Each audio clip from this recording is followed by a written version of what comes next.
আজকে মোচা চিংড়ি যে রেসিপিটা শেয়ার করব, আমি গ্যারান্টি দিয়ে বলতে পারি যাদের মোচার যে কোনো রেসিপি পছন্দ না, তারাও যদি এইভাবে বানিয়ে খান তাহলে ভীষণ ভালো লাগবে। তো চলুন ভিডিওটা শেষ পর্যন্ত দেখে নিই। তো এখানে মোচা একটু সামান্য হলুদ দিয়ে সেদ্ধ করে নেওয়া হয়েছে, আর এখানে নেওয়া হয়েছে ঝিরি করে কাটা দুটো পেঁয়াজ, আর এখানে আছে পেঁয়াজ, রসুন, জিরে, ধনে শিলে বেটে নেওয়া হয়েছে এখানে। আর এখানে দুটো আলু ছোট ছোট করে কেটে নেওয়া হয়েছে। মোচার জন্য কিছু চিংড়ি মাছ আছে এখানে, আর এটা চুই ঝাল। তো চুই ঝাল যারা খেতে ভালোবাসেন তারা যদি এটাতে চুই ঝাল ইউজ করেন তো খুব ভালো হবে। তো আমার ভীষণ ভালো লাগে, তো যার জন্য এখানে চুই ঝাল ইউজ করা হয়েছে। তো প্রথমে কড়াইতে তেল দিয়ে তেলটা গরম হলে পরে আলু দিয়ে দেওয়া হচ্ছে। আলুটা প্রথমে ভেজে নেওয়া হবে।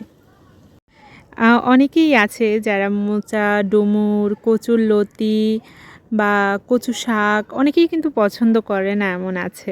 তো আমার আবার এগুলো ভীষণ পছন্দ। তো আর এভাবে রান্না করলে সত্যিই বলছি ভীষণ ভালো লাগবে খেতে। তো একবার করে খেয়ে দেখবেন যাদের ভালো লাগে আর কি। এখানে আলুটা একটু ঢাকা দিয়ে দেওয়া হলো। তো আজকের রান্নাটা কিন্তু আমার মায়ের হাতের রান্না। তো আমি এখন গ্রামের বাড়িতে এসেছি, আর মাটির উনুনে রান্না আপনারা সবাই জানেন, যারা খেয়েছেন, কি ভীষণ ভালো হয়। তো আলুটা কিন্তু লাল লাল করে ভেজে নেওয়া হচ্ছে এখানে। তো একটু ঢেকে দেওয়ার কারণে আলুটা সেদ্ধও হয়ে যাবে বেশ খানিকটা। তো এখানে আলুটা ভাজা হয়ে গেছে, তুলে নেওয়া হচ্ছে। ভিডিওটা আমি চাইলে ফাস্ট করে দিয়ে একটু ছোট করতে পারতাম, কিন্তু আমি চাচ্ছিলাম এটা পুরোটাই থাকুক। তো ভাজা আলুটা তুলে নেওয়ার পরে ওই তেলেই কিন্তু এক এক করে সব কিছু দিয়ে দেওয়া হবে। এখন দিয়ে দেওয়া হলো দুটো তেজপাতা, দুটো শুকনো লঙ্কা ফোড়নে দিয়ে এবার ঝিরি করে কাটা যে দুটো পেঁয়াজ ছিল, পেঁয়াজ দুটো দিয়ে দেওয়া হলো। এবার খুব সুন্দর করে নেড়ে চেড়ে পেঁয়াজটা কিন্তু একটু লাল হওয়া পর্যন্ত অপেক্ষা করতে হবে।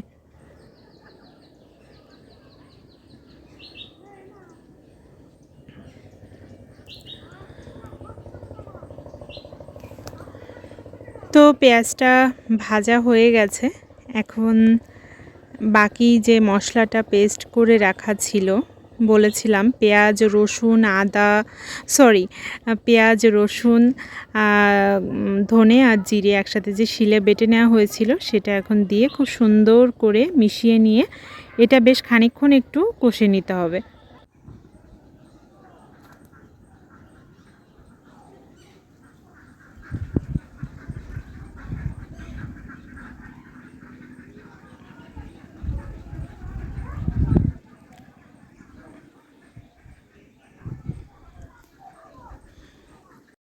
তো মশলাটা একটু সময় নিয়ে কষিয়ে নেওয়ার পরে এখন দিয়ে দেওয়া হবে পরিমাণ মতো হলুদ গুঁড়ো আর পরিমাণ মতো লঙ্কা গুঁড়ো।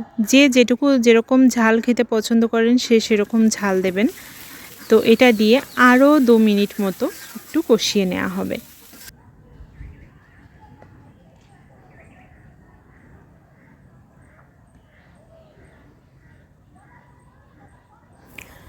তো দেখুন মশলাটা কিন্তু খুব সুন্দরভাবে কষানো হয়েছে। এবার একটু জল দিয়ে দেওয়া হচ্ছে। জল দিয়ে আবারও ভালো করে মিক্সড করে মশলাটা আরও একটু কষিয়ে নেওয়া হবে। এরপর কিন্তু মশলাটা থেকে যে তেলটা দেওয়া হয়েছিল, এই তেলটা যখন ভেসে উঠবে তখন কিন্তু বুঝতে হবে মশলাটা খুব পারফেক্টভাবে কষানো হয়েছে। তো এতে করে কিন্তু তরকারির স্বাদটাও অনেক ভালো আসে। তো আপনারা যখন রান্না করবেন, অনেকেই কি যারা খায় তারা তো অবশ্যই ভালো রান্না করতে পারে। তো এভাবে একবার করে দেখবেন, যারা এভাবে করেননি, এটা খুব ভালো লাগে এভাবে করে খেলে। তো এই যে এটা প্রায় কষানো হয়ে গেছে। এই পর্যায়ে আমরা চিংড়ি মাছগুলো দিয়ে দিচ্ছি।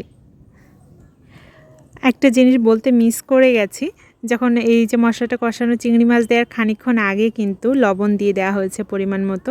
যে যেরকম তরকারিতে লবণ খান আপনারা পরিমাণ মতো দিয়ে নেবেন। তো এই পর্যায়ে আরও একটু ঢাকা দিয়ে চিংড়ি মাছটা যাতে মশলার সাথে খুব সুন্দর কষানো হয়, তো তার জন্য একটু ঢাকা দিয়ে এখন আবারও নেড়ে চেড়ে দেওয়া হচ্ছে। এই পর্যায়ে কিন্তু খুব সুন্দর একটা ঘ্রাণ চারিদিক দিয়ে, আপনারা যখন এভাবে রান্না করবেন একটা সুন্দর ঘ্রাণ চারিদিকে ছড়িয়ে যাবে।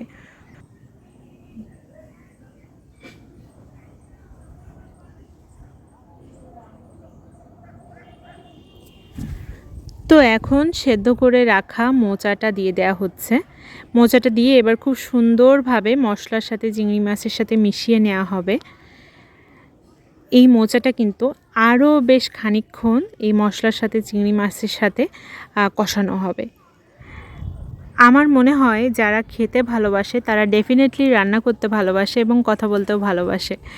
তো যার কারণে আমি পুরো ভিডিও জুড়েই এই বকবকটা চালিয়ে গেছি।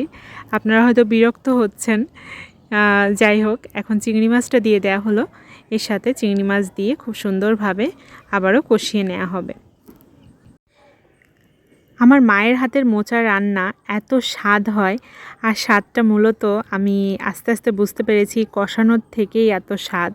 তো এখন দিয়ে দেওয়া হলো চুই ঝালটা। অনেকেই হয়তো চুই ঝাল চেনেন না, যারা চেনেন তারা তো জানেনই চুই ঝালের টেস্ট কেমন। তো গ্রামের এই রান্নাগুলোতে কিন্তু প্রায় রান্নায় চুই ঝাল ব্যবহার করা হয়। চুই ঝাল খেতেও খুব ভালো হয়, একটু ঝাল ঝাল, স্বাদটা খুব ভালো এর তরকারিতে দিলে। যারা দেন তারা তো জানেনই। তো একটু ঢাকা দিয়ে দেওয়া হয়েছিল, ঢেকে এটা কিন্তু বেশ খানিকটা এরকম নরম হয়ে যাবে একেবারে। এমনিতে আগে থেকে অনেকটাই সেদ্ধ করে রাখা ছিল, কিন্তু দেখবেন রান্নাটা কষাতে কষাতে কতটা কমে আসে।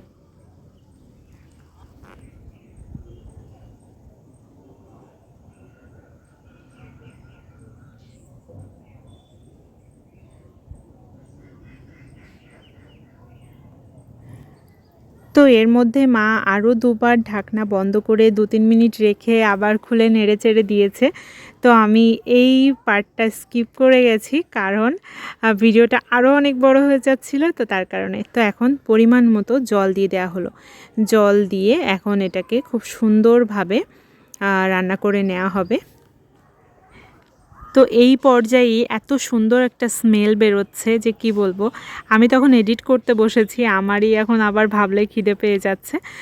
তো 4 থেকে 5 মিনিট মতো ঢাকনাটা দেওয়া ছিল। এখন ঢাকনাটা খুলে খুব সুন্দর করে নেড়ে চেড়ে নেওয়া হচ্ছে। আলুটা খুব সুন্দরভাবে সেদ্ধ হয়েছে কিনা বা তরকারিটা একটু সুন্দর করে নেড়ে চেড়ে আবার ঢাকা দিয়ে দেওয়া হবে 5 থেকে 7 মিনিটের জন্য। তো এই টাইমের মধ্যেই কিন্তু আপনার রান্নাটা কমপ্লিট হয়ে যাবে। অলরেডি অনেকটা হয়ে এসছে, যেহেতু এখনও একটু ঝোল আছে, তো এটা কমিয়ে নেওয়া হবে।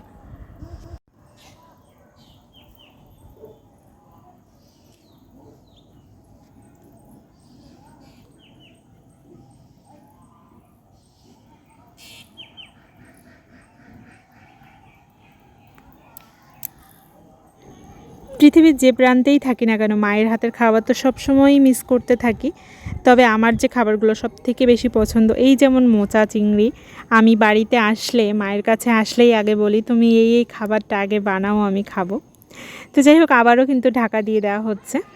তো এবার ফাইনাল লুকটা এসে গেছে। এখন একটু গরম মশলা দিয়ে আরও 3 থেকে 4 মিনিট একটু এভাবেই নেড়ে চেড়ে নেওয়া হবে। তারপর কিন্তু রেডি মোচা চিংড়ি।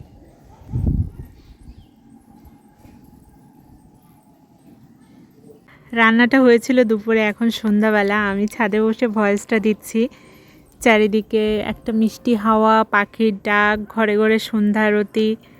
তো সব মিলিয়ে পরিবেশটা যেমন দারুণ, তো ঠিক তেমনই দারুণ টেস্টি আমার মায়ের হাতের এই মোচা চিংড়ি। তো যাদের ভালো লাগবে অবশ্যই করে এইভাবে বানাবেন। আমি কথা দিচ্ছি আপনারা আঙুল চেটে পুটে খাবেন। যার এটা খেতে ভালো লাগে না, সেও যদি এভাবে বানিয়ে খায় তারও ভীষণ ভালো লাগবে। মোচা চিংড়ির প্রেমে পড়ে যাবেন। তো ফাইনালি নামানো হলো মোচা চিংড়ি। মোচা চিংড়ি, মোচার ঘন্ট, যা যা খুশি নাম দিয়ে খাবেন। সবাই ভালো থাকবেন। আজকে পর্যন্তই, নমস্কার।